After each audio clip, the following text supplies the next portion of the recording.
Meu nome é André Luiz. Por intermédio do livro Sexo e Destino, lançado em 1963, a Divina Providência me permitiu contar aos nossos irmãos ainda em luta no planeta Terra uma história real, forte e exemplar. No Rio de Janeiro, duas famílias desajustadas, tragicamente ligadas por sentimentos conflitantes de amor e de ódio, alimentando causas e sofrendo efeitos. O materialismo exacerbado, como sempre, empenhado na dissolução dos valores morais, com total desprezo pela dignidade humana. Sexo e destino, amor e consciência, liberdade e compromisso, culpa e resgate, lar e reencarnação. Uma comovente história, nascida na dura forja da realidade cotidiana. Mas o drama dessas pessoas não foi levado ao conhecimento público só para desnudar a verdade. Foi também e principalmente para que se possa aprender com a experiência e os ensinamentos da espiritualidade superior sobre sexo e destino. Os nomes, por razões óbvias, foram substituídos, mas os personagens são reais e autorizaram o relato. Nada foi alterado quanto aos fatos, as verdades que compõem esta história de lágrimas amargas, mas também de luz e esperança.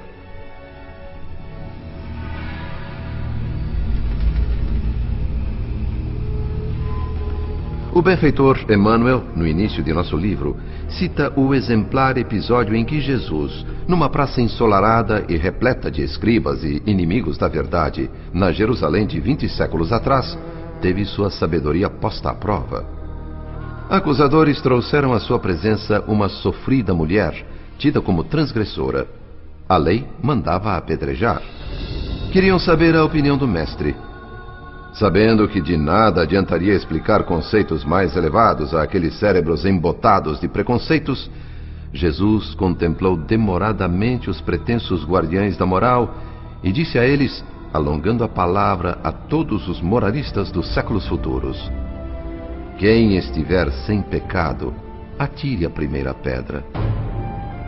A sentença resume a sabedoria divina, que jamais recusa o amparo aos vencidos, ensinando que o amor é a essência do universo, que as criaturas nascem do coração de Deus para se amarem umas às outras, que o lar é o melhor refúgio, que o sexo é legado sublime, porém gerador de responsabilidades naturais na consciência de cada um. Quem lesa o tesouro afetivo de seu semelhante responderá por isso com dolorosas reparações, mas poderá a qualquer tempo aceitar em seu coração a luz retificadora. O delinquente de ontem, hoje redimido, será, se quiser, o grande mensageiro da redenção para aqueles mesmos que um dia caíram nas ciladas traiçoeiras. No mundo espiritual, assim como acontece entre os homens encarnados, também o sofrimento é o esmeril das almas, disciplinando, aperfeiçoando, reconstruindo. Participei do drama dessas duas famílias do Rio de Janeiro na condição de modesto colaborador espiritual. Entrei com dedicação e amor. Saí muito mais experiente e maduro. A história exemplar dos Nogueira e dos Torres começou há muitos anos, mas o meu conhecimento dela é recente. Eu tenho um amigo aqui em nosso lar, o Pedro Neves, que trabalha no Ministério do Auxílio. Sempre humilde, muito dedicado, de repente começou a se mostrar arredio, estranho, e apesar de viver aqui há dezenas de anos, agia como um recém-desencarnado, chegado da Terra ainda desorientado, queixando-se de tudo, ou então mergulhando em profundas reflexões enquanto disfarçava uma lágrima furtiva. A oportunidade que eu esperava surgiu numa bela tarde.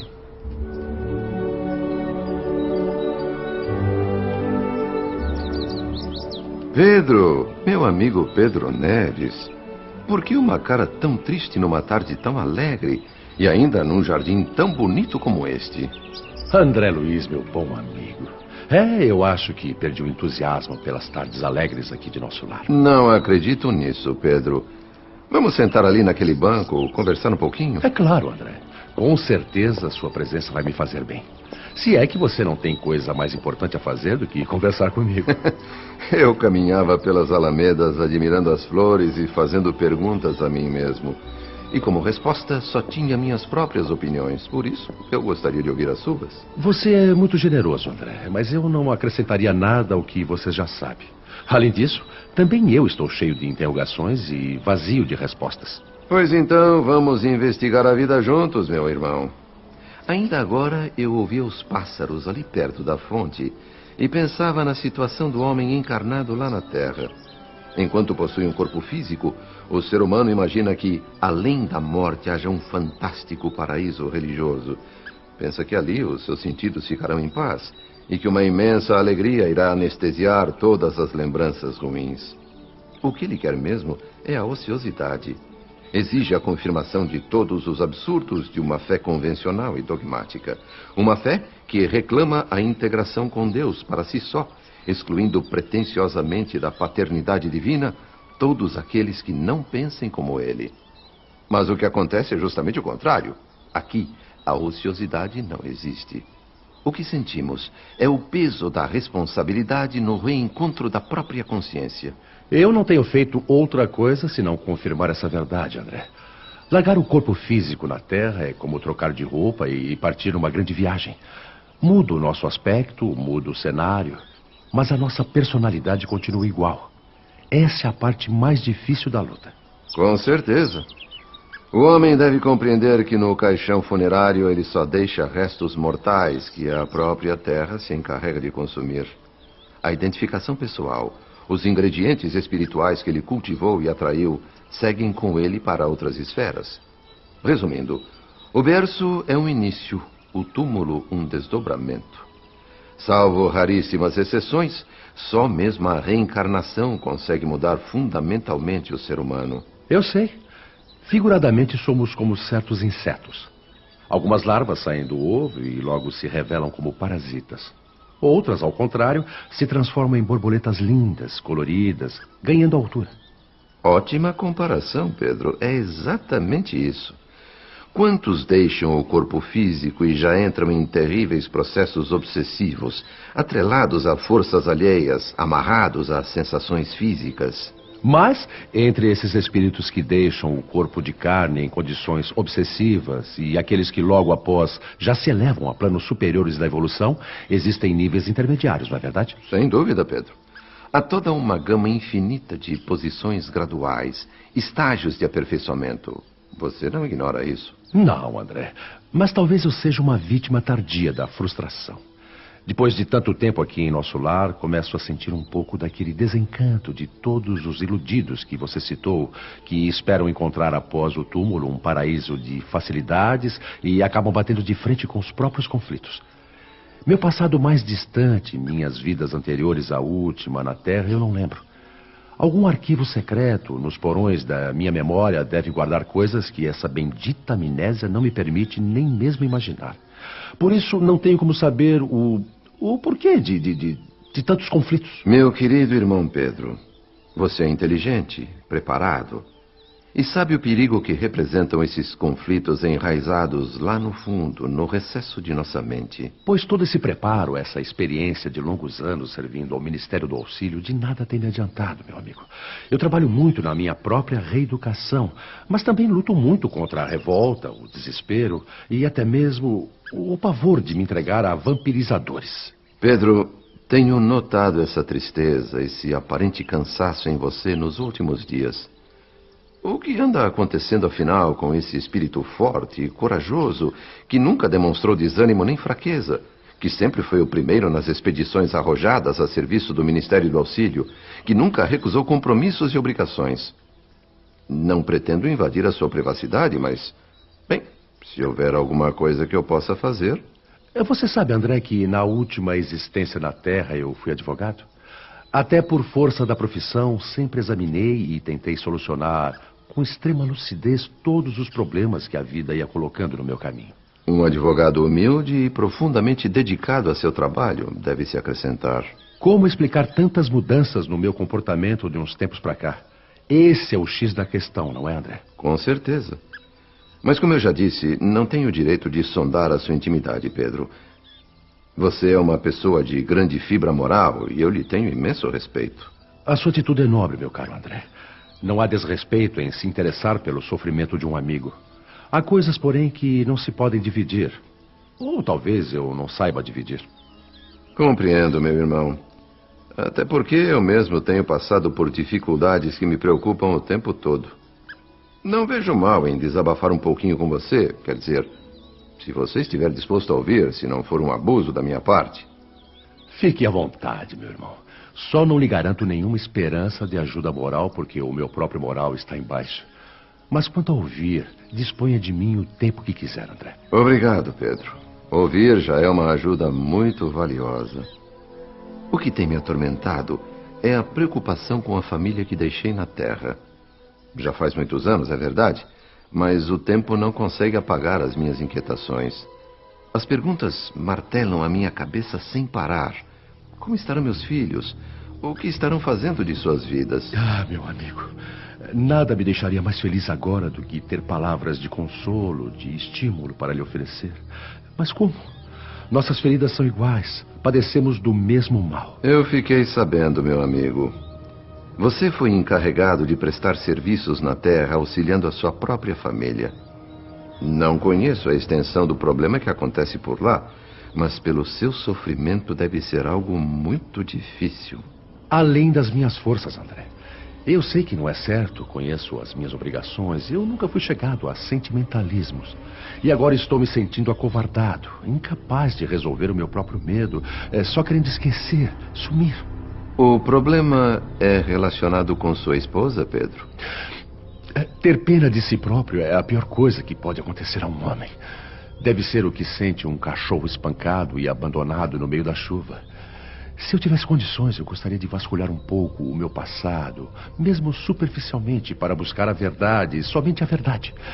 Há 40 anos desencarnei e moro aqui em nosso lar. Era casado, naquela época, com uma jovem chamada Enedina, que me esqueceu completamente logo após o meu funeral, casando-se com outro homem. Ainda moça, bonita e cheia de energia, não conseguiu dominar sua necessidade imperiosa de ter um outro companheiro. E o novo marido virou também padrasto dos meus 3 filhos. Dizer que isso acontece milhares de vezes por dia no planeta Terra não diminui o drama das pessoas envolvidas. É com certeza um processo traumático, depois de anos e anos de dedicação e amor, ser esquecido e logo substituído por outro. Ainda que esse outro seja digno e trate a nossa família com o mesmo amor, é difícil aceitar, eu sei. O que infelizmente não é o caso, André. Esse novo marido afastou completamente a Enedina da vida espiritual. Homem astucioso, muito ambicioso, jogou em arriscados empreendimentos comerciais todos os bens que eu tinha conseguido juntar durante anos. As leviandades financeiras dele acabaram dando certo e a família enriqueceu. Minha mulher, que antes era uma pessoa simples, apaixonou-se pelo dinheiro, pela fartura, o conforto, as perigosas facilidades e gastava o tempo em coisas inúteis, ociosas, entrando por um caminho de retorno difícil. O segundo marido, um cavalheiro rico e desocupado, era pródigo em aventuras extraconjugais. Quando descobriu, Enedina cobrou de si mesma uma desforra à altura. E entrou também na mesma dança viciosa, vivendo exclusivamente para o prazer, a excitação que outros homens lhe ofereciam fora de casa. E sua esposa ainda se encontra no mundo físico? Não. Minha pobre Enedina desencarnou há 10 anos por excesso de bebidas alcoólicas. Não resistiu à vida desregrada que levava. Você tem tido contato com ela aqui no mundo espiritual? Não. Minha mulher se ligou profundamente a umas entidades infelizes. Tentei durante muito tempo dar a ela alguma ajuda, mas de nada adiantou. Enedina, mesmo depois de desencarnada, continua sentindo prazer nos vícios, enquanto busca uma fuga impossível de si própria. Nada mais posso fazer a não ser esperar. Compreendo, meu amigo. E quanto a seus filhos? Jorge e Ernesto, meus 2 filhos, estão ainda encarnados na Terra. São hoje negociantes prósperos, já com idade madura. Também foram ludibriados na época pelo fascínio do ouro com que o padrasto lhes comprava a subserviência. Assim como a mãe, também enlouqueceram no delírio do dinheiro fácil e se animalizaram a tal ponto que nem de leve se lembram de mim. Impossível me aproximar mentalmente deles. O padrasto, depois de hipnotizar os dois com a riqueza material, ganhando a simpatia e a cooperação deles, chegou a insinuar que não seriam meus filhos, e sim dele próprio, nascidos de um antigo romance que teria com minha esposa já desde o tempo em que eu e ela nos casamos. Enedir, infelizmente, não desmentiu. Meu querido amigo, meu irmão, dizer que posso avaliar o seu sofrimento seria presunção. Você, só você, é quem sabe da mágoa infinita que lhe vai na alma. Não tenho a menor ideia do que possa fazer para ajudar, mas estou à sua disposição, Pedro. Como se costuma dizer, seria cômico se não fosse trágico. Enquanto estamos encarnados, sentimos pavor diante da visão de um espírito desencarnado, tido como fantasma. No meu caso, aconteceu o contrário. Fui visitar a minha casa por esses dias e eu é que saí correndo de lá, horrorizado. Você disse que tinha 3 filhos, mas só mencionou 2. Eu tenho uma filha, Beatriz, a única da família que suportou afrontas e se manteve fiel ao meu nome. Afinal, Deus, na sua infinita bondade, não me relegou à solidão total. Eu e a minha Beatriz somos 2 almas da mesma faixa de entendimento. Ela era uma meninazinha quando a deixei no mundo, mas pelos laços do espírito jamais nos separamos. Hoje ela tem quase 50 anos, é mãe de um rapaz e infelizmente está com os dias contados na Terra. Um câncer incurável. A medicina dos homens já desenganou a minha filha. A vinda dela aqui para o plano espiritual vai acontecer logo. Mas isso atormenta, Pedro? Não seria um reencontro bonito, alegre? Seria se não houvesse mais nenhum problema. Estou há muitos anos na vida espiritual, distante do meu grupo consanguíneo, longe dos problemas familiares, desambientado em relação à casa que deixei na terra. Mas agora, por amor à minha Beatriz, tão debilitada, sou forçado a voltar lá. E enquanto fico à cabeceira dela, tentando ajudá-la, enfrento todo instante a irreflexão e o descaramento de certas pessoas. Como eu disse, não conheço a extensão do problema e nem sei bem como ajudar. Mas com certeza a Divina Providência sabe e vai nos indicar a trilha por entre os erros e os acertos. Podemos trabalhar juntos nessa tarefa. Você iria se envolver em problemas terríveis, André. Eu não posso aceitar. O compromisso é meu, de mais ninguém. É como se eu fosse um aluno em provas. Tenho que lutar e, se possível, vencer sozinho. Já estou envolvido, meu irmão. Você dividiu o compromisso comigo ao me contar a sua história. Amanhã, bem cedo, iremos os 2 até a sua antiga moradia no Rio de Janeiro. Que Deus nos ilumine.